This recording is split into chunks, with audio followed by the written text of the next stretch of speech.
Nandito nga pala ako sa bahay ni Konsehal Loreto Lopez sa may sitio Mailiw. Wedding anniversary nila. Dito sa Batangas, kapag may okasyon, siguradong hindi mawawala ang barikan.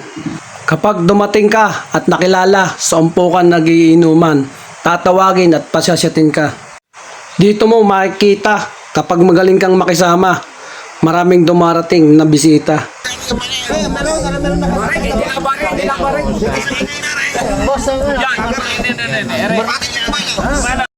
Masarap at masaya ang barikan, lalo na't may konting kwentuhan at may masarap na pulutan.